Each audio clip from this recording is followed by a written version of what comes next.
तर स्वागत आहे आपल्या महाराष्ट्र नर्सिंग क्लासेसमध्ये। आज या ठिकाणी आपण पाहणार आहोत CSF फ्लूइडचं पाथवे आणि त्याचबरोबर हायड्रोसेफलस। येणाऱ्या परीक्षेच्या दृष्टिकोनातून हा अत्यंत महत्त्वाचा टॉपिक आहे पीडियाट्रिक नर्सिंगमध्ये। त्याचबरोबर आपला जे परवाचा जो पेपर आहे पीडियाट्रिकचा त्यासाठी सुद्धा आजचा हा टॉपिक खूप महत्त्वाचा आहे। त्यासाठी लक्ष द्या आणि लक्ष देऊन शिका, चांगल्या नोट्स काढा।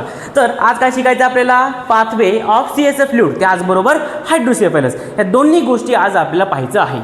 समजलं? आता CSF फ्लूइड कसं बनतं, कुठे जातं आणि ते काय काम करतं हे सर्व आज आपल्याला शिकायचं आहे।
ठीक आहे, तर सुरुवातीला लक्ष द्या, जो CSF फ्लूइड आहे तो CSF फ्लूइड कुठे तयार होतं, कसं तयार होतं आणि ते ट्रॅव्हल कसं करतं, आपल्या ब्रेनपर्यंत कसं जातं, आपले जे काय सर्क्युलेशन आहे तिथं कसं जातं, सुपेरियर सजायटल सायनसमध्ये कसं जातं, हे सर्व आपल्याला या ठिकाणी शिकायचं आहे। ओके, तर हे काय आहे लॅटरल व्हेंट्रिकल, हे काय आहे थर्ड व्हेंट्रिकल, हे काय आहे फोर्थ व्हेंट्रिकल। समजलं का? इथपर्यंत समजलं सगळ्यांना? आता त्यामध्ये काय होतं, जो लॅटरल व्हेंट्रिकलचा जो पार्ट आहे, ठीक आहे, लॅटरल व्हेंट्रिकलचा जो पार्ट आहे त्याच्यामध्ये काय असतात, ते लहान लहान काय आहेत, कोराइड प्लेक्सेस आहेत। काय आहेत? Choroid plexuses. आता या कोराइड प्लेक्सेस मध्ये काय होतं, CSFचं फॉर्मेशन होतं। CSF कुठे बनतं, तर लॅटरल व्हेंट्रिकल मध्ये कोराइड प्लेक्सेस मध्ये काय बनतं, CSF बनतं। समजलं का? समजतंय? आता CSF कुठे तयार झालं, या कोराइड प्लेक्सेस मध्ये, आणि इथून CSF तयार होऊन कशामध्ये जातं, तर हे जातं थर्ड व्हेंट्रिकल मध्ये। समजलं का? आणि थर्ड व्हेंट्रिकल मध्ये जाण्यासाठी जो मार्ग आहे त्या मार्गाला आपण काय म्हणतो, फोरामेन ऑफ मुनरो। समजलं? समजलं सगळ्यांना? मग काय आहे, सुरुवातीला आहे लॅटरल व्हेंट्रिकल, त्याच्यामध्ये काय आहे कोराइड प्लेक्सेस, ते काय करतं, तर हे काय बनवतं, CSF फ्लूइड बनवतं, आणि CSF फ्लूइड बनवून त्या ठिकाणी हे कुठे जातं, थर्ड व्हेंट्रिकल मध्ये जातं। ओके, कशामधून जातं, फोरामेन ऑफ मुनरो मधून कुठे जातं, हे थर्ड व्हेंट्रिकल मध्ये जातं। समजलं? समजतंय का? आता थर्ड व्हेंट्रिकल मध्ये काय आलं, CSF आलं। समजलं? मग थर्ड व्हेंट्रिकल मधून हे कुठे जातं, आता या ठिकाणी येणार आणि इथून येऊन कुठे जाणार, ते फोर्थ व्हेंट्रिकल मध्ये जाणार। कुठे जाणार, फोर्थ व्हेंट्रिकल मध्ये जाणार। मग हा काय आहे, फोर्थ व्हेंट्रिकल, याच्यामध्ये काय आलं, CSF आलं। मग याच्यामध्ये जे आलेलं CSF आहे ते कुठे येणार, मग हे मेगंड्यामध्ये जाणार। हे कुठे जाणार, मेगंडाच्या दुसऱ्या ट्यूब मध्ये जाणार। हे कुठे जाणार, लसकामध्ये जाणार। समजलं? समजलं सगळ्यांना? इथपर्यंत समजलं का? ओके, हे जे व्हेंट्रिकल्स आहेत याच्यामधून CSF फ्लूइड जे बाहेर पडतं तर ते कोणामार्फत पडतं, या तीन ट्यूब मार्फत। एक ट्यूबचं नाव काय, लसका। ओके, बाकीच्या दोन ट्यूब आहेत त्यांना काय म्हणतो आपण, मेगेंडा। समजलं का? आता हे जे मेगेंडा आहेत हे काय आहेत? मेगेंडा आहेत. हे काय होतात? असंच वर जातात. कुठे जातात? हे असंच वर जातात. हे मेगेंडा आहे, हे काय गेली? असंच वर गेली आणि वरी जाऊन त्या ठिकाणी सुपेरियर सजॅटल सायनस, काय सुपेरियर सजॅटल सायनसमध्ये जाऊन काय होतं? ते CSF फ्लूइड ॲब्झॉर्ब होतं. समजतंय का? ओके. मग याच्यामधून किती फ्लूइड जातं? तर याच्यामधून जातं 600 ml CSF फ्लूइड. समजलं सगळ्यांना? ओके. टोटल CSF फ्लूइड किती तयार होतं? तर ते तयार होतं 720 ml तयार होतं. किती तयार होतं? 720 ml.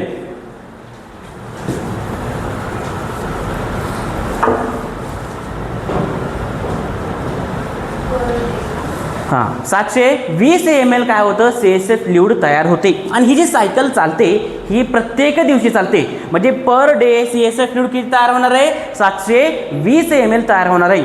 ओके. 720 ml तयार झाले आणि हे कशामध्ये आले? लसकामध्ये आले, मेगेंडामध्ये आले. मेगेंडामधून किती गेलं? इकडून 300 गेलं, इकडून 300 गेलं. टोटल 600 ml फ्लूइड कुठे गेले? सुपेरियर सजॅटल सायनसमध्ये जाऊन ॲब्झॉर्ब झालेलं आहे. काय झालेले? ॲब्झॉर्ब झालेलं आहे. समजलं का? हे 600 ml जे CSF फ्लूइड आहे हे रिॲब्झॉर्बल असतं. कसं असतं? रिॲब्झॉर्बल असतं. समजलं का? वरी जाऊन सुपेरियर सजॅटल सायनसमध्ये जाऊन काय होतं? हे 600 ml CSF फ्लूइड ॲब्झॉर्ब होतं. समजलं का? मग या मेगंडामधून 300 गेलं, या मेगंडामधून 300 गेलं. टोटल किती गेलं? 600 ml CSF फ्लूइड कुठे जाऊन ॲब्झॉर्ब झालं? Superior sagittal sinus. समजलं का? हे पाथवे शिकतो आपण. 5 मार्काला एक्झाममध्ये विचारतात. त्यासाठी लक्ष द्या आणि लक्ष देऊन शिका. तर आता काय झालं? यामध्ये 600 ml गेलं, राहिलं किती? 120 ml. मग 120 ml कशामधून जाणार? लसकामधून. समजलं का? आता लसकामधून कुठे जाणार? हे जाणार सब ऑर्गनाइड स्पेसमध्ये. आता what is subarachnoid space?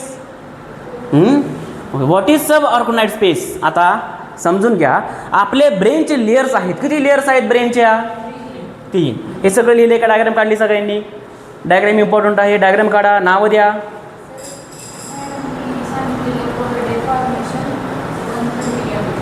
नाही हो, पर डे 720 ml काय होतं? फॉर्मेशन होतं.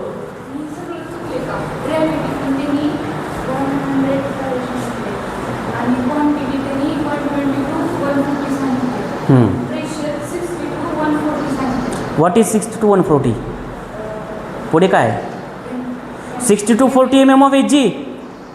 अरे बाळांनो, त्या डोकं फुटल ना त्याचं.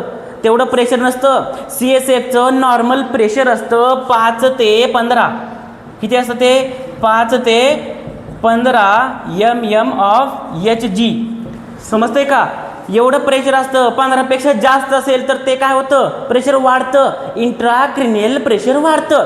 ICP वाढला की डोकं भदीर झाल्यासारखं होतं, डोकं फुटल्यासारखं होतं, एवढा ताण होतो. आणि 50 mm of Hg 60 mm of Hg असल्यामुळे किती होणार ते? हो, इकडं लक्ष द्या. लक्ष द्या. जे शिकवतोय ॲक्युरेट डाटा शिकवते बाळांनो. समजते? हां, तेच आहे. फॉर्मेन ऑफ मुनरो, वेंट्रिकुलर फॉर्मेन, तेच आहे. एकच नाव आहे. म्हणजे एकच आहे पण त्याला नाव 2 आहेत. फॉर्मेन ऑफ मुनरो, आणखी काय सांगितलं? वेंट्रिकल मुनरो का वेंट्रिकल फॉर्मेन? हां, इंट्रा वेंट्रिकुलर फॉर्मेन. तेच, ते नावं एकच आहेत. हे दोन्हीची नावं एकच आहेत. फॉर्मेन ऑफ मुनरो, ते नाव एकच आहेत. डायरेक्ट जात नाही. डायरेक्ट कसं जाईल बरं? काहीतरी ट्यूब असेल ना त्याला, कशामधून तरी जात असेल. डायरेक्ट कसं जाणार ते? कोणत्या तरी ट्यूबमधून वाहून जात असेल ना ते. डायरेक्ट कसं जाणार? कारण हे डायरेक्टच सब ऑर्गनाइड स्पेसला कनेक्टेड नाही. समजते का? तुम्ही एकच काम करा, डायग्राम सर्च करा किंवा मोबाईलमध्ये ब्रेनचे पूर्णपणे त्या ठिकाणी CSF फ्लूइड ब्रेनमध्ये कसं सर्क्युलेट होतं याची डायग्राम सर्च करा, तुम्हाला मिळून जाईल. असा ब्रेन आहे. ब्रेनची डायग्राम व्यवस्थित येत नाही बरं का, हसू नका. हे काय? असा ब्रेन आहे. तर ब्रेनच्या बरोबर या ठिकाणी काय आहे? हे लॅटरल व्हेंट्रिकल आहे. समजलं का? मग याला इथून कुठे जायचं? लेअरपर्यंत जायचं आहे. डायरेक्ट कसं जाणार? काहीतरी ट्यूब असणार आहे का नाही त्याला? ती काही मला सांगू नका. सगळं चुकीचं आहे. सगळं चुकीचं लिहिले तुम्ही. नंतर क्लास झाल्यावर बघतो मी काय लिहिले तुम्ही. ओके, समजतंय का? लक्ष द्या आणि शिका. काय नाही समजलं तर मग विचारा. जर काही डाऊट असेल तर डायरेक्ट ChatGPT करा, जेमिनाय करा, काही करायचं असेल तर करा. हा डाटा जर चुकीचा मिळाला तर गॅरंटी इथंच आहे मी, सांगा मला मग. हां, तर काय सांगत होतो मी आता,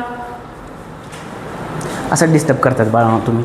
तर काय सांगत होतो, हे काय आहे लसका. तर याच्यामधून काय होतं 120 ml काय होतं CSF फ्लूइड जातं. हे कुठे जातं CSF फ्लूइड, हे जातं सब ऑर्गनाइज्ड स्पेसमध्ये. आता सब ऑर्गनाइज्ड स्पेस कुठे आहे, तर हे जे सब ऑर्गनाइज्ड स्पेस आहे हे ब्रेनचे जे काही आउटर लेअर असतात, या ब्रेनचे जे लेयर्स असतात त्या लेयर्सला आपण काय म्हणतो मेनिंजिस म्हणतो. काय म्हणतो ब्रेनच्या लेअरला मेनिंजिस म्हणतो. तर मेनिंजिस हे ब्रेनचे लेयर्स आहेत. मग किती लेअर आहेत ब्रेनचे, 3 लेअर आहेत. किती आहेत, कोणते कोणते, ड्युरामॅटर, ऑर्गनाइज्ड मॅटर, पाया मॅटर. समजलं का, सिक्वेन्स सांगायचं. ओके, आता सर्वात जे आउटर लेअर आहे ते आउटर लेअर कोणती आहे, ड्युरामॅटर. काय आहे आउटर लेअर, काय आहे ड्युरामॅटर आहे. समजलं का, ही काय आहे आउटर लेअर, ही ड्युरामॅटर आहे. ओके, हे मधली जी लेअर आहे ती काय आहे ऑर्गनाइज्ड मॅटर. समजलं का, आणि जे आतली लेअर आहे जे सर्वात आत आहे ब्रेनच्या बरोबर वरी आहे तर त्या लेअरला आपण काय म्हणतो, याला म्हणतो आपण पाया मॅटर. समजलं का, समजलं, ठीक आहे. आता हा जो पाया मॅटर आहे हा काय आहे स्मूदेस्ट लेअर आहे. सर्वात पातळ सर्वात थिन लेअर कोणता आहे, पाया मॅटर आहे. समजलं का, सर्वात आतला लेअर म्हणजे काय, सर्वात पातळ लेअर, थिन लेअर. समजलं का, आणि सर्वात वरचा लेअर कसा असणार आहे, मग कसा असणार आहे, जाड असणार आहे, थिक असणार आहे. समजलं का, थिकेस्ट लेअर जर विचारलं, थिकेस्ट लेअर इन ब्रेन, ठीक आहे, तर त्यामध्ये काय सांगणार आपण, कोणता लेअर आहे ड्युरामॅटर. ठीक आहे, थिनेस्ट लेअर विचारला तर काय तो पाया मॅटर. समजलं सगळ्यांना. तर त्या ड्युरामॅटरला आपण काय म्हणतो, it is also non as tough mother. काय म्हणतो त्याला आपण, टफ मदर असं सुद्धा म्हणतो. समजलं का, ही लेअर कशी आहे, सगळ्यात टफ आहे. समजलं का, आणि याला आपण काय म्हणतो, जे पाया मॅटर आहे त्याला काय म्हणतो आपण स्मूथ मदर. काय म्हणतो त्याला आपण स्मूथ मदर. समजलं का, मग स्मूथ मदर कोण, पाया मॅटर. टफेस्ट मदर कोण, टफ मदर कोण, ड्युरामॅटर. समजलं का, इथपर्यंत समजलं, लेअर समजले का. There are 3 layers in brain. तर कोणते कोणते लेअर आहे ते ड्युरामॅटर आहे, ऑर्गनाइज्ड मॅटर आणि पाया मॅटर.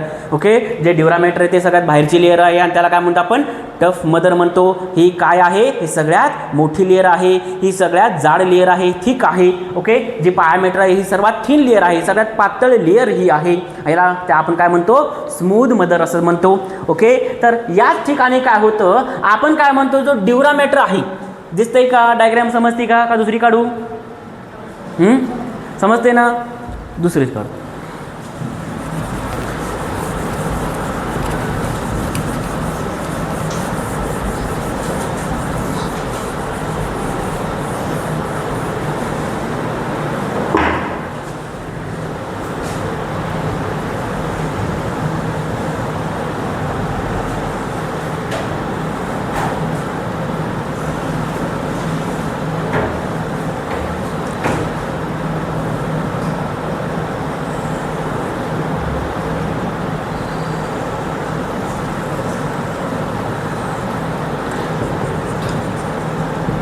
डायग्रामवर जाऊ नका. ओके, काय सांगतोय ते समजून घेण्याचा प्रयत्न करा. आता ही काय आहे स्पायनल कॉर्ड. समजलं का, जे लेअर आहे ते फक्त ब्रेनचेच लेअर नाही, ते लेअर आहे याला आपण सेरेब्रोस्पायनल का म्हणतो. ह्याचा फ्लुइड बनवला आहे आपण, बनवला म्हणजे आपण नाही बनवला, बनलाय. हा जो CSF फ्लुइड बनला आहे हा CSF फ्लुइड आपण CSF का म्हणतो, सेरेब्रोस्पायनल फ्लुइड का म्हणतो. सेरेब्रो म्हणजेच काय ब्रेन, स्पायनल म्हणजे काय स्पायनल कॉर्ड. समजलं का, मग हा जो फ्लुइड आहे हा ब्रेनच्या आउटर लेअर, जे ब्रेनचे लेअर आहेत त्याच्यामध्ये राहतो. त्याचबरोबर त्या ठिकाणी जे स्पायनल कॉर्डची लेअर आहेत त्याच्यामध्ये पण राहतो. स्पायनल कॉर्ड आणि ब्रेनच्या लेअर्सला आपण काय म्हणतो मेनिंजिस म्हणतो. समजलं का, हे जे लेअर्स आहेत हे फक्त ब्रेनलाच कव्हर करत नाहीत, तर हे ब्रेनला कव्हर करून काय करतात, हे खाली जातात आणि स्पायनल कॉर्डला पण कव्हर करतात. समजलं का, समजलं सगळ्यांना. ओके, आता हे काय आहे, याला काय म्हणलं आपण ड्युरामॅटर. हे काय आहे ऑर्गनाइज्ड मॅटर. हे काय आहे पाया मॅटर. ओके, आता ड्युरामॅटर आणि ऑर्गनाइज्ड मॅटर लक्ष द्या, खूप इम्पॉर्टंट डाटा आहे, लक्ष द्या. ड्युरामॅटर आणि ऑर्गनाइज्ड मॅटर या दोन्हीमध्ये असणारे स्पेसला आपण काय म्हणतो सब ड्युरल स्पेस. काय म्हणतो सब ड्युरल स्पेस. याला काय म्हणतो आपण सब ड्युरल स्पेस. समजलं का? आता ह्यामध्ये आपण पाहिलं ड्युरामॅटर आणि अर्कोनाईट मॅटर मधला स्पेस. आता राहिला काय? हा अर्कोनाईट मॅटर आणि पाया मॅटर मधला स्पेस. कोणता स्पेस राहिला? अर्कोनाईट मॅटर आणि पाया मॅटर मधला स्पेस. आता अर्कोनाईट मॅटर आणि पाया मॅटर मधला हा जो स्पेस आहे, दिसते सगळ्यांना? हा जो स्पेस आहे, या स्पेसला आपण काय म्हणतो? सब अर्कोनाईट स्पेस. समजलं का? समजलं सगळ्यांना? इथपर्यंत कोणाला काय डाऊट आहे का? तर हा काय आहे? ड्युरामॅटर आणि अर्कोनाईट मॅटर यामधला स्पेस काय आहे? सब ड्युरल स्पेस. आणि अर्कोनाईट मॅटर आणि पाया मॅटर यामधला जो स्पेस आहे ते काय आहे? सब अर्कोनाईट स्पेस. समजलं? इथपर्यंत क्लिअर आहे? समजतंय का? लक्ष देऊन जर शिकलात तर काहीच अवघड वाटणार नाही. आणि जर लक्ष देऊन शिकलात, प्रत्येक कन्सेप्ट जर तुम्ही लक्ष देऊन शिकलात, त्याची रिव्हिजन केली, तर हा डाटा, हा शिकवलेलं जे कन्सेप्ट आहे हे कधीच तुम्ही आयुष्यात विसरणार नाही. तर काय झालं? आता हे लेयर्स तुम्हाला समजून सांगितले. आता नंतर काय होणार? आता मी तुम्हाला काय सांगितलं होतं? हा जो 120 ml CSF फ्लुइड आहे, काय आहे? 120 ml CSF फ्लुइड आहे. हा लसकामधून कुठे जातो? हा जातो सब ऑर्गनाइड स्पेसमध्ये. कुठे जातो ते? सब ऑर्गनाइड स्पेसमध्ये. आणि सब ऑर्गनाइड स्पेसमध्ये हा 120 ml जे फ्लुइड आहे ते फ्लोट होतो. आणि तसाच हा कुठे जातो? हा स्पायनल कॉर्डच्या सर्क्युलेशनमध्ये जातो. समजते का? हे काय आहे? CSF फ्लुइड आहे. किती आहे CSF फ्लुइड? हे 120 ml आहे. समजलं का? ही लेअर काय आहे? सब ऑर्गनाइड स्पेसमध्ये. म्हणजे याला आपण काय म्हणतो? सब ऑर्गनाइड स्पेस म्हणतो. हा जो काय पायामॅटर आणि पायामॅटर आणि ऑर्गनाइड मॅटर या दोन्ही मधला स्पेस आहे, याला आपण सब ऑर्गनाइड स्पेस म्हणतो. हा ड्युरामॅटर आणि हा जो आहे तो कोणता? ऑर्गनाइड मॅटर. या दोन्ही मधल्या स्पेसला आपण काय म्हणतो? ड्युरल स्पेस म्हणतो, सब ड्युरल स्पेस. ओके. मग हा जो काही CSF फ्लुइड आहे, 120 ml CSF फ्लुइड आहे, तो जाऊन कशामध्ये मिक्स होतो? तर ह्या सब ऑर्गनाइड स्पेसमध्ये जातो. समजलं का? मग ही जी लसका आहे ती कुठे गेली? सब ऑर्गनाइड स्पेसपर्यंत गेली. आणि सब ऑर्गनाइड स्पेसमध्ये काय केलं? हे 120 ml फ्लुइड आहे ते सोडून दिलं. समजलं का? आणि 120 ml जो CSF फ्लुइड आहे तो काय होतो? सर्क्युलेट होतो. कुठे सर्क्युलेट होतं? सब ऑर्गनाइड स्पेसमध्ये. ब्रेनच्या अवतीभोवती, स्पायनल कॉर्डच्या अवतीभोवती 120 ml फ्लुइड काय होतं? सर्क्युलेट होत जातं. आणि या 120 ml फ्लुइडचा जो इंट्राक्रिनियल प्रेशर असतो तो किती असतो? 5 ते 15 mm ऑफ Hg. समजलं का? ज्यावेळेस हा pressure more than 20 mm of Hg जाईल तर त्याला आपण काय म्हणतो? Increase the intracranial pressure. काय म्हणतो त्याला आपण? Increase the ICP, increase the intracranial pressure. समजलं? अंडरस्टँड? लक्षात येतंय का? समजतंय का? इथपर्यंत कोणाला काय डाऊट आहे का? लिहून घेतलं सगळ्यांनी?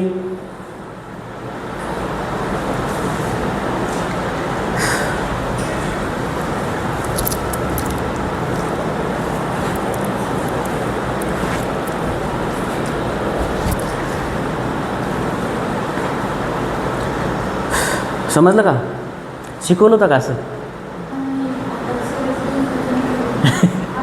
सगळं कन्फ्युजन दाखवायचं, मला विचारायचं एकदा. नाही तसं नसेल, एका दुसरा पॉईंट असेल चुकीचा.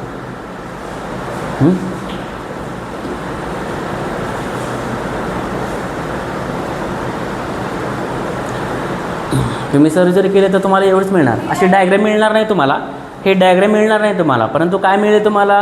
की लॅटरल व्हेंट्रिकलमध्ये कोरड प्लेक्सेस आहे. कोरड प्लेक्सेसमधून काय होतं? CSF फ्लुइड तयार होतं. तिथून जातं ते थर्ड व्हेंट्रिकलमध्ये. आणि ते कोणामार्फत जातं? तर फोरामेन ऑफ मुनरोमधून जातं. आणि तिथून त्या ठिकाणी ते कुठे जातं? फोर्थ व्हेंट्रिकलमध्ये जातं. आणि तिथून त्या ठिकाणी लसका मेगेंडामधून ते कुठे जाणार आहे? लसकामधून ते सर्क्युलेशनमध्ये जाणार आहे. म्हणजे 120 ml जे सब ऑर्गनाइड स्पेसमध्ये जाणार आहे. आणि राहिलेलं 600 ml आहे ते कुठे जाणार आहे? सुपेरियर सजायटल सायनसमध्ये जाऊन ॲब्झॉर्ब होणार आहे. समजलं का? समजतंय का? काहीच अवघड नाही, एवढं सोपं आहे.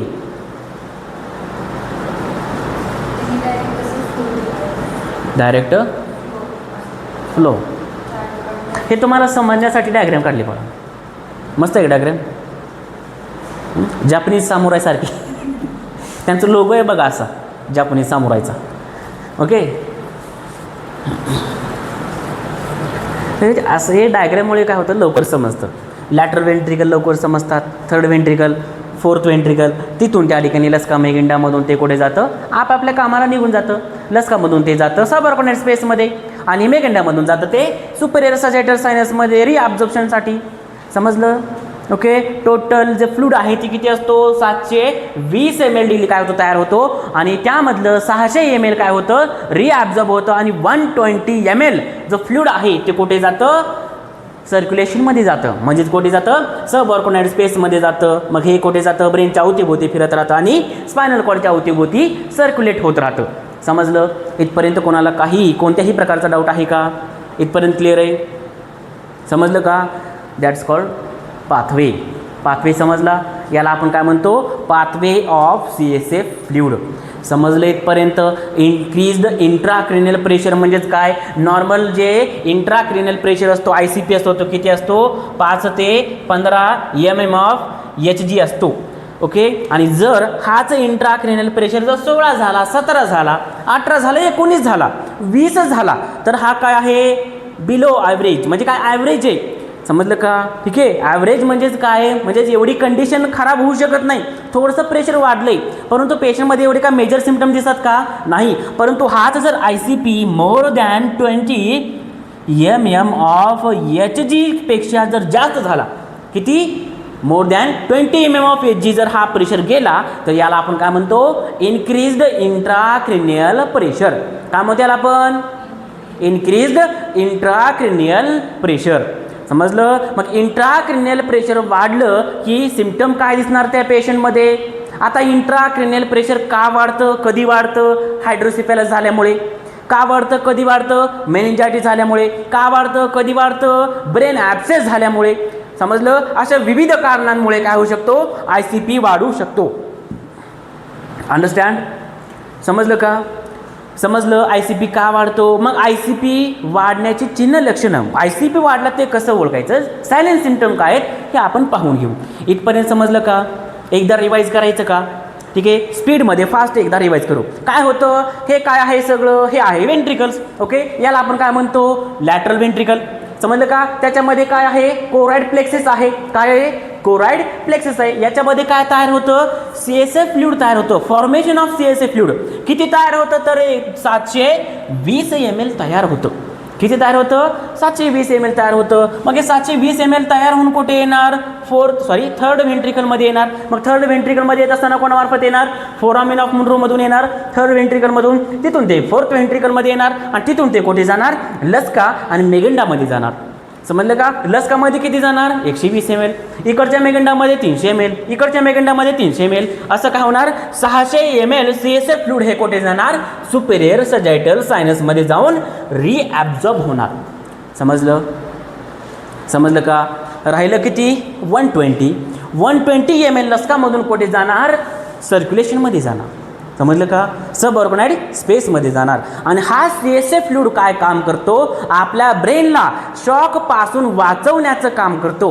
हा काय आहे, शॉक ॲब्झॉर्बर आहे. काय आहे, शॉक ॲब्झॉर्बर. गाडी चालवतो आपण, चालवतो का नाही, खड्डा आला, गतिरोधक आला, स्पीड ब्रेकर आला, आपली त्या ठिकाणी गाडी आदळते, बरोबर आहे का? आदळल्यानंतर त्या ठिकाणी आपल्याला लगेच शॉक बसू शकतो का नाही. मग ते शॉक बसू नये म्हणून गाडीला काय बसवलेलं असतं, शॉक ॲब्झॉर्बर. त्यामुळे आपल्याला झटका बसत नाही, त्यामुळे आपल्याला शॉक लागत नाही, बरोबर आहे का? आणि झटका बसून आपल्या कमरेचा मणका जो आहे तो हलत नाही.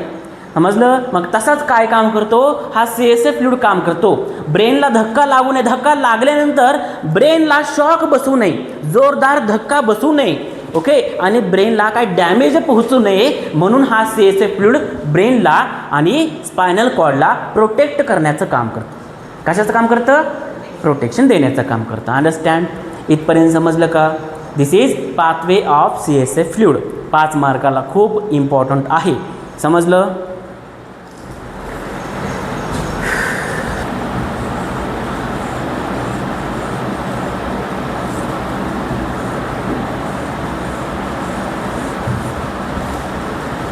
हे फक्त दाखवण्यासाठी ठेवले. पुढे आपल्याला हेच पाहिजे आहे. तर काय पाहणार आहोत आपण, इन्क्रीज इंट्राक्रिनियल प्रेशर. तर ज्यावेळेस श्वास घेतो थोडा, तर ज्यावेळेस काय होतं, इंट्राक्रेनियल प्रेशर वाढतं कोणत्याही कारणाने. जसं मी काय सांगितलं तुम्हाला, जर पेशंटला काय झालं असेल, मेनिंजायटिस झाला असेल. What is meningitis? It is the inflammation to the meninges. ब्रेनचे जे लेअर आहेत, मेनिंजिस आहेत, त्यांना काय होतं, इन्फ्लामेशन होते, त्याला काय म्हणतो आपण, मेनिंजायटिस असं म्हणतो. ओके, त्याचबरोबर हायड्रोसेफॅलस. आता हायड्रोसेफॅलस काय आहे हे आपल्याला पाहायचे. ओके, मग अशा जी कंडिशन्स आहेत, हायड्रोसेफॅलस, मेनिंजायटिस किंवा अशा कोणत्याही प्रकारच्या जी कंडिशन जे ब्रेन रिलेटेड आहेत, ब्रेनच्या लेअर रिलेटेड आहेत, तर अशा कंडिशनमध्ये काय होतं, ICP वाढतो. काय वाढतो? ICP वाढतं, इंट्राक्रेनियल प्रेशर वाढतं. आणि इंट्राक्रेनियल प्रेशर वाढलं असेल तर त्याच्यामध्ये सिम्पटम काय काय दिसणार?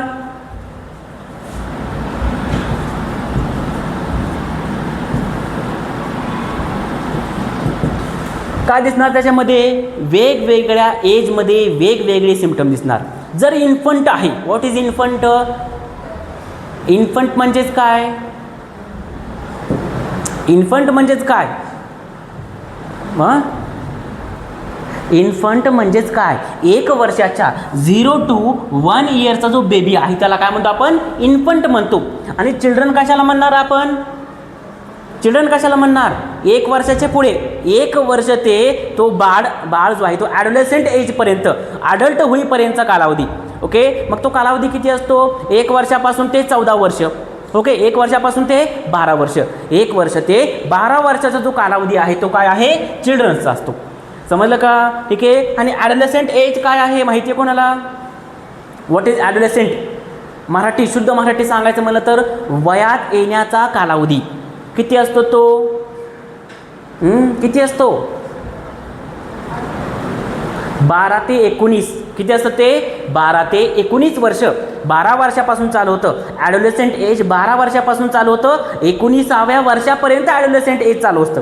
समजलं का? कोणी कधी होतं ॲडोलेसेंट, कधी होतं 12 वर्षात होतं, कोणी कधी होतं 13 वर्षात होतं, कोणाला लेट येतं, कोण लेट ॲडोलेसेंट पिरियडमध्ये असतो. लेट ॲडोलेसेंट म्हणजेच काय? 17 वर्ष ते 19 वर्ष. समजलं का? हा पिडियाट्रिकचा पार्ट आहे, पण तुम्हाला फक्त जनरल नॉलेज म्हणून सांगतोय. समजते सगळ्यांना? ओके, जो अडल्ट आहे तर लक्ष द्या, जो इन्फंट आहे तर त्या इन्फंटमध्ये काय सिम्पटम दिसणार? त्याच्यामध्ये हाय पिच श्रील क्राय. काय दिसणार?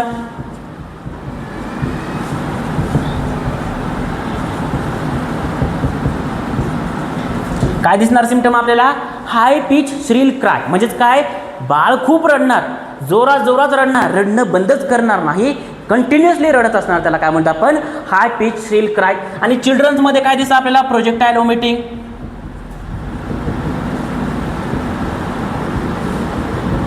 काय दिसते आपल्याला? प्रोजेक्टाईल ओमिटिंग दिसते. ओके, अडल्टमध्ये काय दिसणार? Alter level of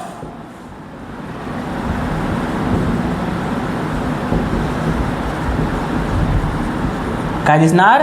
alter level of unconsciousness. म्हणजेच काय होणार? आता जर increased intracranial pressure, increased ICP, हे जे काय दिसतात? हे सिम्पटम दिसतात. हे जे काय दिसतात? साइन अँड सिम्पटम दिसतात. तर हे साइन अँड सिम्पटम कोणामध्ये दिसतात? हे इन्फंट आहे, 0 to 1 इयरचा जो बाळ आहे तर त्या बाळामध्ये जर इंट्राक्रेनियल प्रेशर वाढला कोणत्याही कारणाने, ड्यू टू हायड्रोसेफॅलस, ड्यू टू मेनिंजायटिस, समजते? मग अशामुळे काय होणार? हाय पिच श्रील काय करणार बेबी? बाळ जोरजोरात रडणार, खूप किरकाळ्या मारून रडणार. आणि जो चिल्ड्रन आहे त्याच्यामध्ये काय दिसणार? चिल्ड्रन म्हणजे काय मी तुम्हाला सांगितलं, कोणता एज ग्रुप आहे? जे लहान बाळ आहे, 1 वर्षापेक्षा मोठा बाळ आहे, त्या बाळाला आपण चिल्ड्रन म्हणतो. आणि अशा बाळांमध्ये आपल्याला काय दिसणार? Projectile omitting. काय करणार बाळ? सारखं सारखं उलट्या करणार, उलट्या बंद होणार नाही, प्रोजेक्टाईल ओमिट होणार. आणि जो अडल्ट आहे त्याच्यामध्ये जर ICP वाढला, अडल्टमध्ये ICP जर वाढला तर काय दिसतं आपल्याला? Altered level of unconsciousness. म्हणजेच काय होतं? पेशंट यामध्ये काय होतं? अनकॉन्शियस होतो, बेशुद्ध होतं. समजलं का? ठीक आहे, हे खूप इम्पॉर्टंट आहे बाळांनो, समजले इथपर्यंत? ओके, त्याचबरोबर आपल्याला ICP मध्ये, इन्क्रीज्ड ICP मध्ये हे जे सिम्पटम दिसतातच, परंतु या व्यतिरिक्त कोणते सिम्पटम दिसतात? तर या व्यतिरिक्त आपल्याला काय दिसतं? एक कुशिंग ट्रायड दिसतो. काय दिसतो? Cushing triad. काय म्हणतो याला आपण?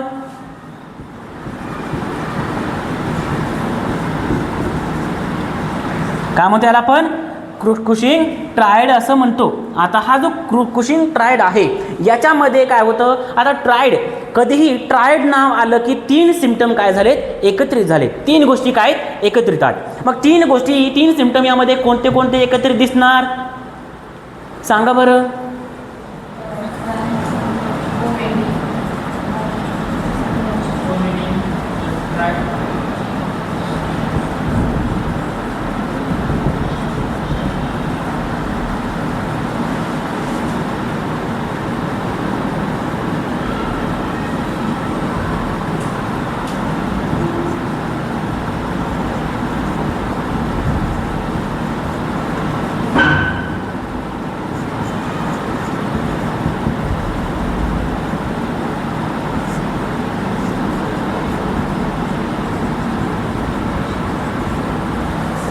काय दिसणार याच्यामध्ये वाचा. वॉमिटिंग, ब्रॅडिकार्डिया आणि इर्रेग्युलर रेस्पिरेशन. समजलं का. तर व्हॉट इज इर्रेग्युलर रेस्पिरेशन. आता इर्रेग्युलर रेस्पिरेशन दिसतं, परंतु काय दिसतं, अनेक प्रकार आहेत इर्रेग्युलर रेस्पिरेशनचे. जसं की आहे त्यामध्ये ॲपनिया, डिसिप्निया. ओके, श्वास घ्यायला त्रास होतो. आणखीन काय होतं, डिसिप्निया होतं, धाप लागते. परंतु याच्यामध्ये काय दिसतं आपल्याला, चेन स्ट्रोक दिसतं. What is Cheyne stroke. Cheyne stroke म्हणजेच काय मी तुम्हाला सांगितलं होतं. What is Cheyne stroke. Hypoventilation followed by hyperventilation and period of apnoea. Okay, hypoventilation followed by hyperventilation and period of apnoea. समजलं का. That's called Cheyne stroke. समजलं का. पेशंटला हायपोव्हेंटिलेशन होते, कमी श्वास घेतो, अचानक श्वास वाढतं, अचानक काय होतं, ब्रिदिंग जास्त करतं पेशंट आणि अचानक काय होतं, ब्रिदिंगच बंद पडते. त्याच्यानंतर आणखीन काय होतं, हळू ब्रिदिंग असते.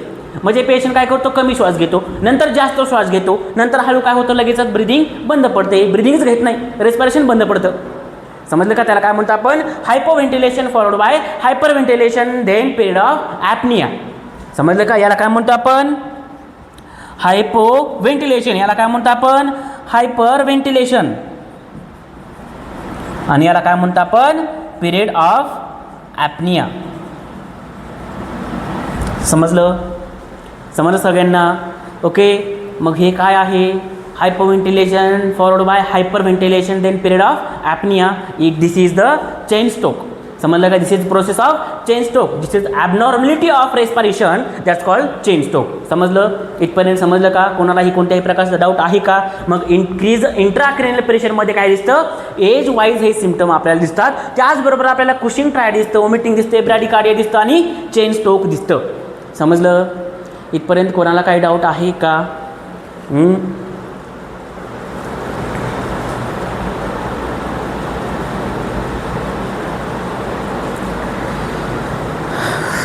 समजलं.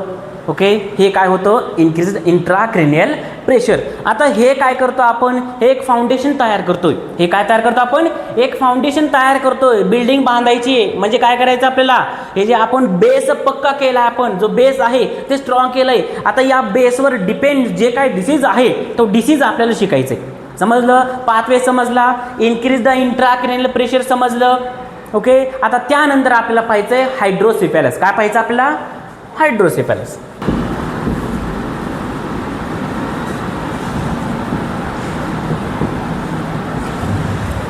काय पाहिजे आपल्याला, हायड्रोसेफॅलस. आता हायड्रोसेफॅलस म्हणजेच काय.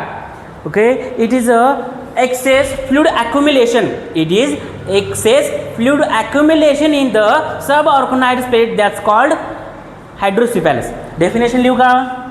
ठीक आहे, हायड्रोसेफॅलसची डेफिनेशन आहे.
समजलं?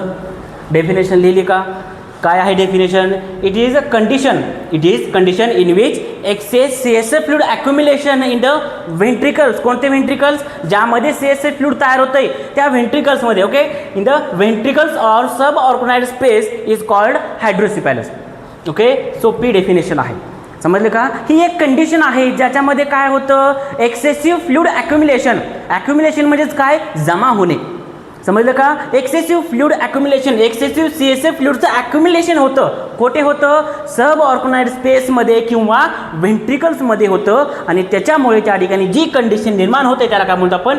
हायड्रोसिफॅलस असं म्हणतो. समजलं का? ही डेफिनेशन आहे. 2 मार्काला इम्पॉर्टंट आहे, 2 मार्काला विचारले जाऊ शकते. ओके, त्याच्यानंतर आहे त्यामध्ये टाइप्स ऑफ हायड्रोसिफॅलस. काय आहे? Types of hydrocephalus. आता what is type of hydrocephalus? आता याचे टाइप्स काय आहेत हे आपल्याला पाहायचे. तर याचे टाइप्स आहेत 2. एक आहे कम्युनिकेटिंग आणि दुसरं काय आहे? Non communicating. एक काय आहे? कम्युनिकेटिंग आणि दुसरं काय आहे? Non communicating. समजतंय? आता टाइप्स ऑफ हायड्रोसिफॅलस शिकतो आपण. काय शिकतोय? Types of hydrocephalus. त्याचे पण प्रकार आहेत. एक आहे कम्युनिकेटिंग हायड्रोसिफॅलस, दुसरा आहे नॉन कम्युनिकेटिंग हायड्रोसिफॅलस. ओके, आता कम्युनिकेटिंग हायड्रोसिफॅलस म्हणजे काय हे आपण शिकू. तर जसं मी तुम्हाला सांगितलं होतं, हा काय आहे? व्हेंट्रिकल. समजलं का? हा काय आहे? Lateral ventricle. हा काय आहे? Third ventricle. हा काय? Fourth ventricle. ओके, हे काय? मेगेंडा. हे काय? मेगेंडा. हे काय? लस्का. समजलं का? मग यामध्ये काय होतं? ह्यामध्ये काय तयार झालं? कोरॉइड प्लेक्ससमध्ये काय तयार झालं बाळांनो? CSF फ्लूइड तयार झालं. आता CSF फ्लूइड कशामध्ये येणार? फोरामेन ऑफ मुनरोमधून थर्ड व्हेंट्रिकलमध्ये, तिथून जाणार ते फोर्थमध्ये आणि तिथून ते कुठे जाणार?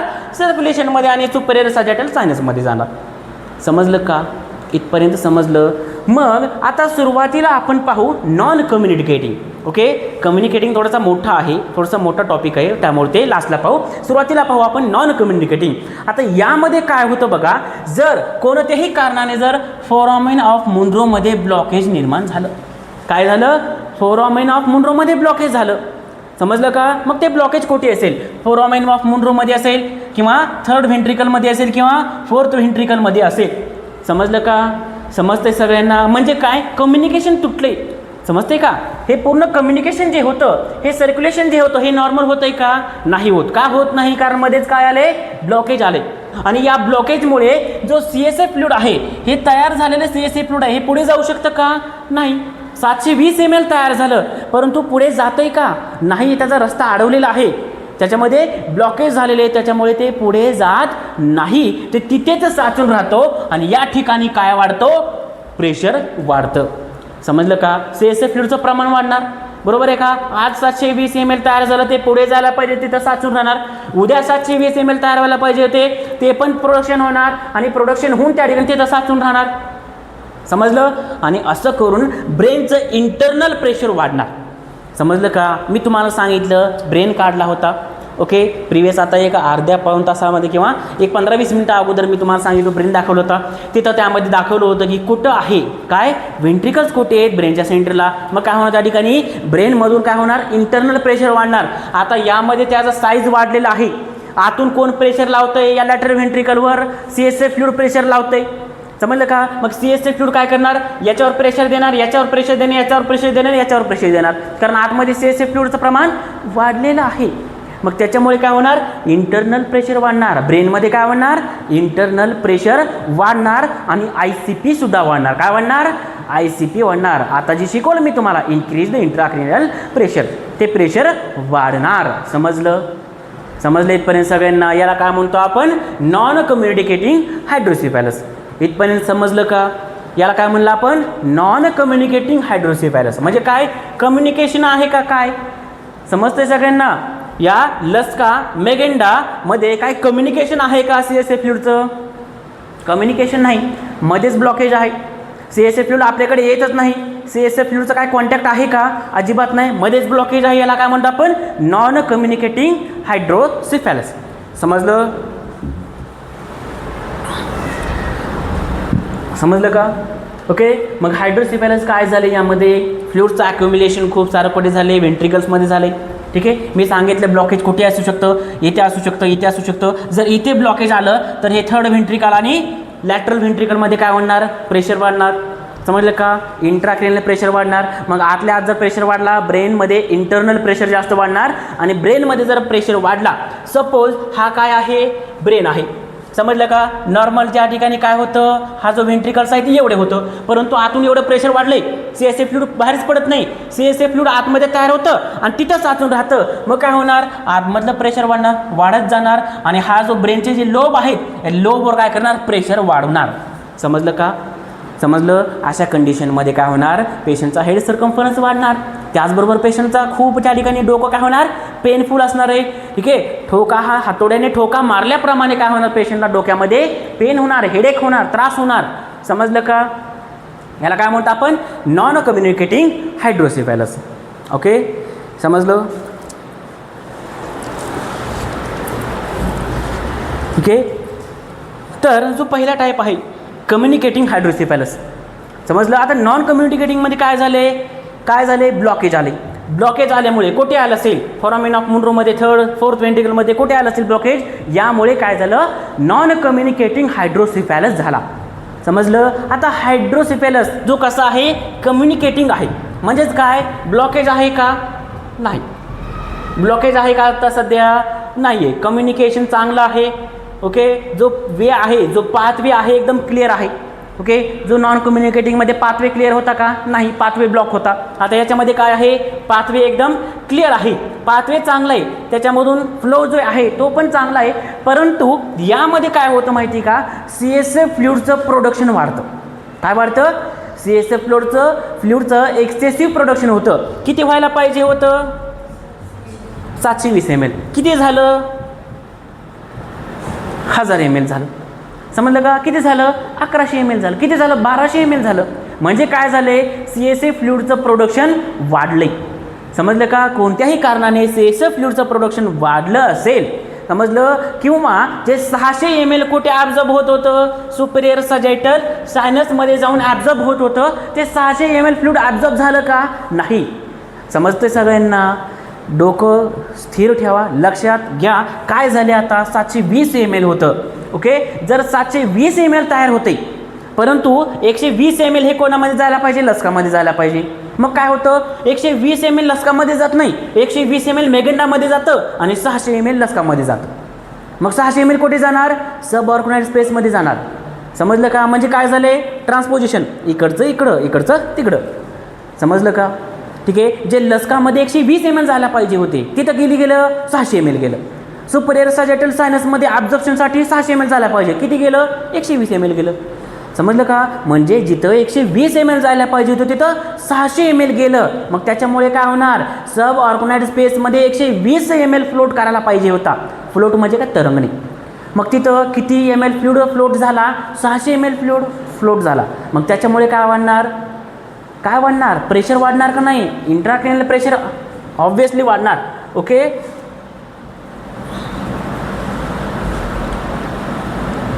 हे बघा. आणि यामध्ये काय होणार, हे काय आहे, सब ऑर्गनाइज स्पेस. याच्यामध्ये काय झालं, नॉर्मल किती असायला पाहिजे होतं, एवढं फ्लुइड असायला पाहिजे होतं. ओके. मग काय झालं, एवढं फ्लुइड झालं, फ्लुइड काय झाले, वाढले 600 ml. इथं काय आहे, 120 ml असायला पाहिजे होतं. मग किती झालं, इथं 600 ml फ्लुइड आलं.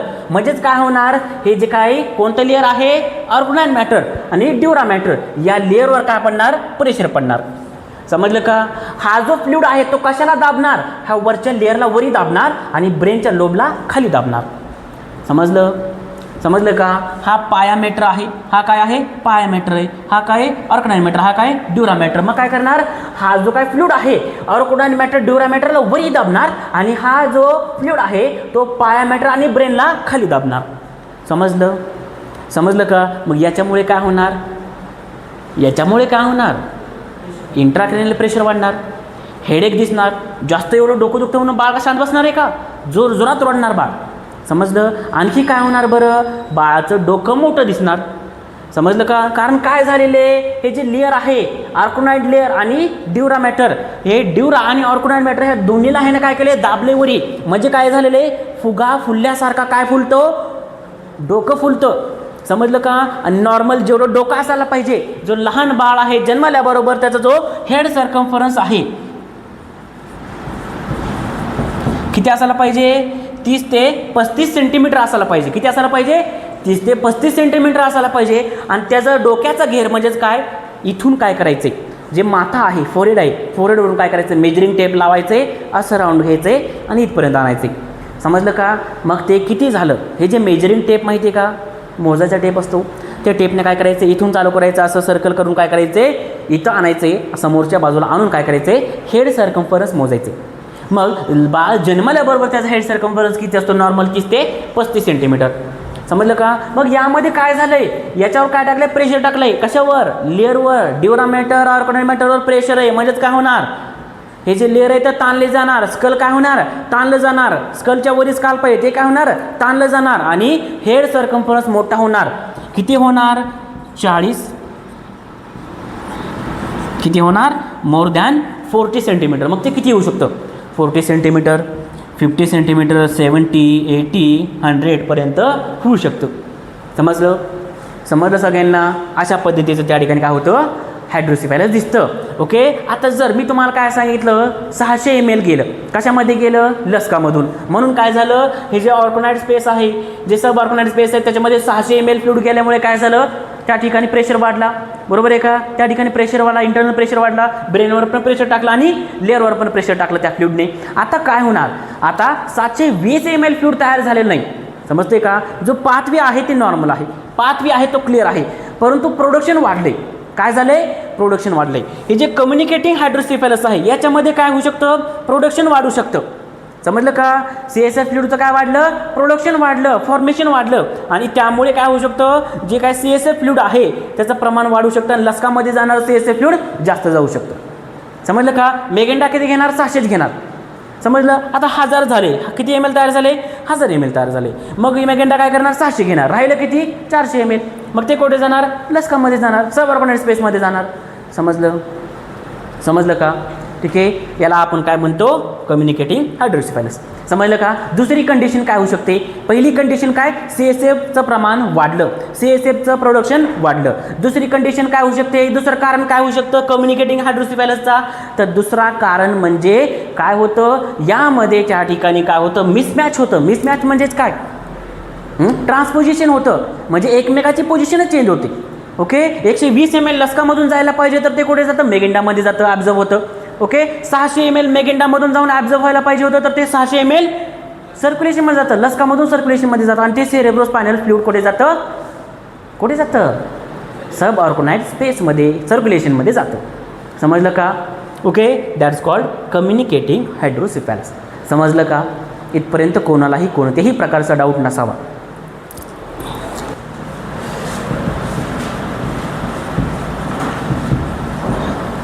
तर हायड्रोसिफॅलस होण्याची कारणे काय, कॉजेस काय, तर हायड्रोसिफॅलस का होऊ शकतं, हायड्रोसिफॅलस काय, इट इज अ कंजेनायटल कंडिशन. पहिलं कॉज काय, ही कंडिशन कशी आहे, कंजेनायटल आहे. म्हणजेच काय, कंजेनायटल, व्हॉट इज कंजेनायटल,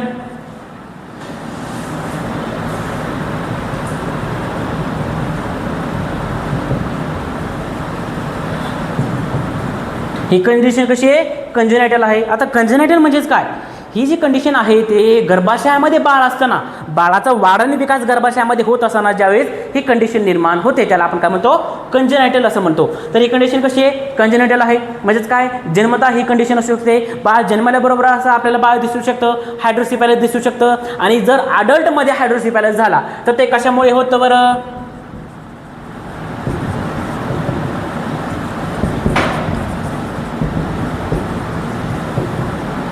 कशामुळे होतं, हेड इंजुरी, ब्रेन इंजुरी.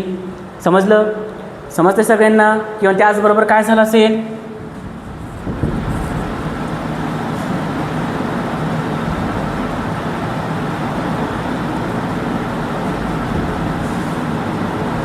आणखी कशामुळे होऊ शकतं,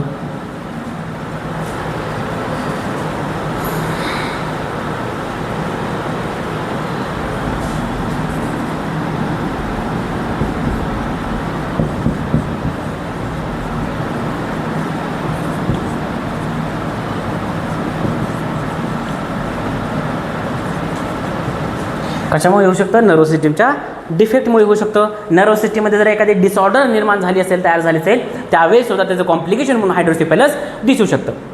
समजलं सगळ्यांना? हे काय त्याचे कॉजेस आहेत.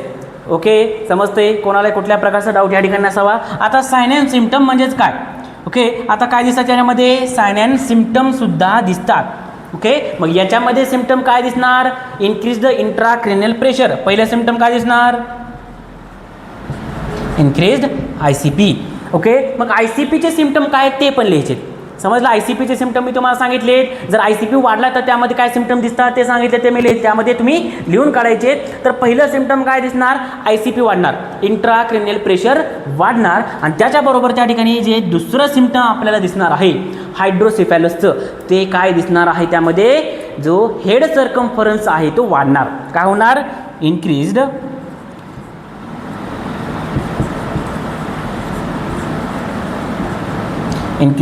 Head circumference. आता हेड सर्कम्फरन्स नॉर्मल किती असतो? जन्मतः बाळ आहे, बाळ जन्मल्याबरोबर बाळाचा हेड सर्कम्फरन्स किती आहे? 30 ते 35 सेंटीमीटर आहे. मग हा काय होणार? वाढणार. पहिले सिम्पटम काय दिसणार? ICP वाढला. दुसरं सिम्पटम काय दिसणार? हेड सर्कम्फरन्स वाढला. म्हणजे काय? डोक्याचा घेर वाढला, डोकं मोठं झालं. ओके, डोकं काय झालं? मोठं झाले. ओके, समजतंय सगळ्यांना? त्याच्यानंतर त्या ठिकाणी आणखीन काय होणार? जे काही डायलेटेड स्काल्प वेन्स काय दिसणार? डायलेटेड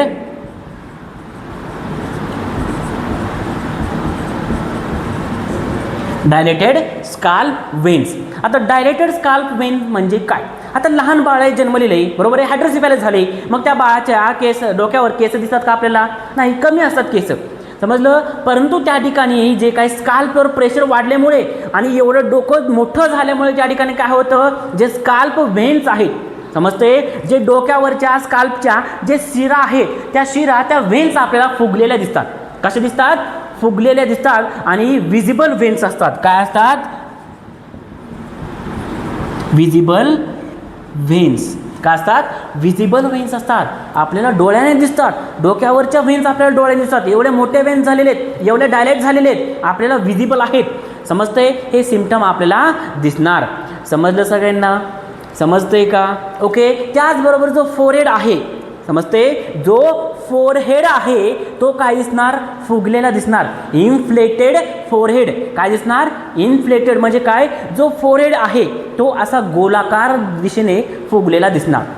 समजलं का? या ठिकाणी टेंगोळ आल्यासारखं दिसतं बघा, असं आडवा टेंगोळ आल्यासारखं असं काय होतं? फोरहेड फुगलेला दिसतो. समजलं सगळ्यांना? समजलं? असे सिम्पटम यामध्ये दिसतात. आणि महत्त्वाचं यामध्ये सिम्पटम काय दिसतं? Bulging fontanelles. ओके,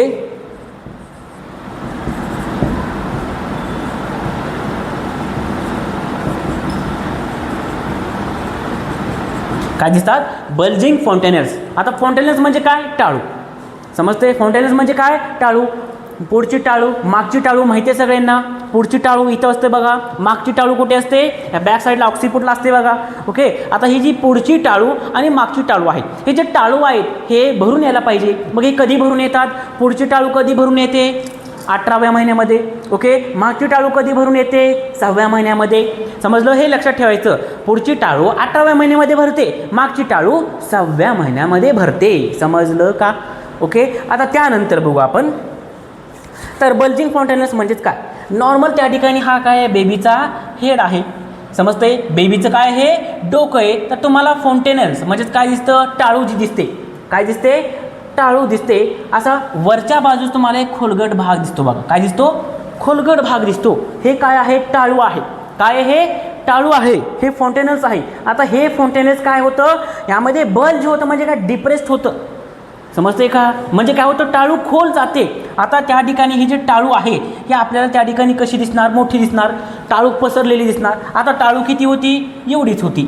ओके, आता टाळू किती दिसणार आपल्याला? हे अशी एवढी मोठी टाळू दिसणार. समजलं? आणि खोल पण गेलेली दिसणार. याला काय म्हणतो आपण? Bulging fontanelles. समजलं का? ओके, आणखीन काय दिसणार आपल्याला त्या ठिकाणी? Sunset eyes. Most important symptom काय आहे? Sunset eyes. काय दिसणार? सनसेट आईज दिसणार. What is sunset eyes? डोळे मोठे असतात, परंतु जे बुबळ आहे, जे कॉर्निया आहे, जो आपलं लेन्स आहे तो खालच्या बाजून दिसतं. हे बघा असं दिसतं. असा पेशंट असतो. असा दिसतो. म्हणजे काय होतं, जे भूबळ आहे ते खालच्या बाजूने जसं सनसेट होतो ना, जसं सनसेट बघतो आपण, सूर्य जसा मावळतो तसे हे भूबळ काय होतात, मावळतात. समजलं का? वरी आपल्याला त्या ठिकाणी जो आपलं काय आहे, स्क्लेअर आहे, व्हाईट पार्ट जो आहे आपला, तो कसा दिसतो आपल्याला, खूप जास्त दिसतो. परंतु जो भूबळ आहे तो खाली गेलेली दिसते. म्हणजे काय, सनसेट झाल्यासारखी दिसते. जो डोळे आहेत ते खाली गेल्यासारखे असे दिसतात. समजलं? ठीक आहे. इथपर्यंत कोणाला काही डाऊट आहे का? हे काय आहे त्याचे साइन अँड सिम्पटम्स. समजते का? ओके. आणखीन काय होणार, आता इन्क्रीज द इंट्राक्रॅनियल प्रेशरमध्ये तर सिम्पटम दिसले. लहान बाळ आहे म्हणजे नंतर काय करणार, तो जास्त रडणार, ओरडू रडणार. ओके. काय होणार, हाय पिच श्रील क्राय आपल्याला दिसणार. समजलं? आणि जर हेच हायड्रोसेफॅलस जर चाइल्डमध्ये अडल्टमध्ये झालं तर अडल्टमध्ये काय सिम्पटम दिसतात, अनकॉन्शियसनेस. ओके. आणि चिल्ड्रनमध्ये जर त्या ठिकाणी ICP वाढला तर काय सिम्पटम दिसतो, प्रोजेक्टाईल वॉमिटिंग. समजलं? ते सिम्पटम दिसतात. तर अशा पद्धतीने कॉजेस आणि सिम्पटम आपण हायड्रोसेफॅलसचे पाहिलेले आहेत. इथपर्यंत कोणालाही कोणत्याही प्रकारचा डाऊट आहे का? नाही. तर नेक्स्ट आपल्याला पाहिजे आहे मॅनेजमेंट. काय पाहिजे आपल्याला, मॅनेजमेंट पाहिजे. सुरुवातीला जे हायड्रोसेफॅलस झालं असेल तर त्याच्यामध्ये काय वाढलं आहे, ICP वाढलं आहे. बरोबर आहे. काय वाढलं आहे, ICP वाढलं आहे. आता पहिले सिम्पटम काय बघितलं आपण, ICP वाढतो. आता ICP वाढलं आहे तर त्याला कमी कसं करायचं, तर कमी करण्यासाठी आपल्याला काय करायचं आहे, जो मॅनेजमेंट करायचं आहे ते काय करणार आपण, काय देणार त्याला आपण, ऑस्मोटिक डायरेटिक्स देणार. काय देणार, ऑस्मोटिक डायरेटिक्स देणार. ओके. आता ऑस्मोटिक डायरेटिक्स म्हणजेच काय, याच्यामध्ये काय येतं, मॅनिटॉल माहिती आहे कोणाला, माहिती आहे का मॅनिटॉल? नाही माहिती. मॅनिटॉल हे काय असतं, एक 100 ml काय असतं, IV फ्लूइड असतं. ओके. मग हे 100 ml IV फ्लूइड काय करायचं, मॅनिटॉल पेशंटला लावायचं आहे. समजलं? इथपर्यंत समजलं सगळ्यांना? ओके. त्याचबरोबर आणखीन काय करणार, त्या ठिकाणी पेशंटला IV अँटीबायोटिक्स पण देणार, जेणेकरून काय होऊ नये, रिस्क ऑफ इन्फेक्शन होऊ नये. म्हणजेच काय, पेशंटला इन्फेक्शनपासून वाचवण्यासाठी काय करायचं, त्या ठिकाणी अँटीबायोटिक्स पण द्यायचे. समजलं? परंतु जर त्या ठिकाणी ड्रग ऑफ चॉईस जर विचारली कशामध्ये, ICPमध्ये, इन्क्रीज ICP हायड्रोसेफॅलस, तर त्याच्यामध्ये काय करायचं आपल्याला, ऑस्मोटिक डायरेटिक्स द्यायचे, मॅनिटॉल लावायचं आहे. समजलं सगळ्यांना? ओके. आणि सर्वात महत्त्वाचं याच्यामध्ये मॅनेजमेंट काय करतात, तर ते काय करतात, याच्यामध्ये सर्जरी परफॉर्म करतात. म्हणजेच काय, सर्जिकल मॅनेजमेंट. आता सर्जिकल मॅनेजमेंटमध्ये काय करतात, याच्यामध्ये काय करतात,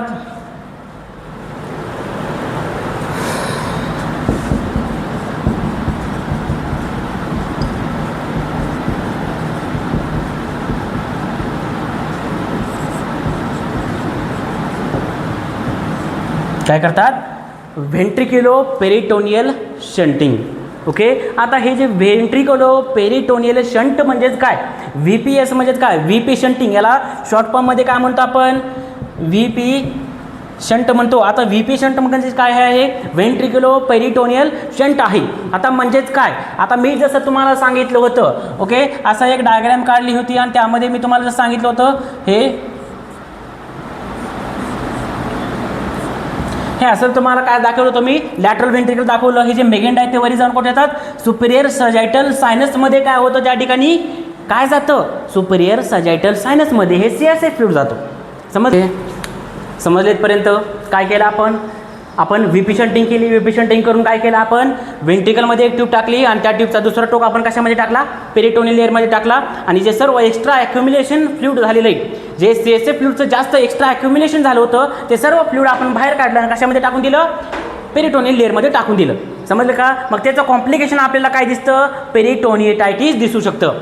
समजलं का? समजलं सगळ्यांना? याच्यामध्ये काय होतं, आपण एक इंजिजन घेतो, छेद घेतो आणि त्या छेदमधून आपण काय करतो, ट्यूब इन्सर्ट करतो. मग त्याच्यामुळे रिस्क ऑफ इन्फेक्शन वाढतात. समजलं का? मग इन्फेक्शनचा रिस्क वाढलं की इन्फेक्शन झालं तर काय होणार, पेरिटोनायटिस होणार, हे कॉम्प्लिकेशन दिसू शकतं. समजलं का? आणखीन काय मॅनेजमेंट करणार, त्या बाळाला आपण काय करणार, एअर मॅट्रेस देणार. काय देणार, एअर मॅट्रेस देणार. एअर मॅट्रेस कशामुळे, हेड सर्कम्फरन्स वाढले, डोकं मोठं झाले. समजलं? मग त्यावर प्रेशर पडला तर काय होऊ शकतो, बाळाला अल्सर होऊ शकतो, सोर होऊ शकतं. मग त्याच्या ऑक्सिपोटला सोर होऊ नये म्हणून काय केलं जातं, त्या बाळाला एअर मॅट्रेस दिली जाते. समजलं सगळ्यांना?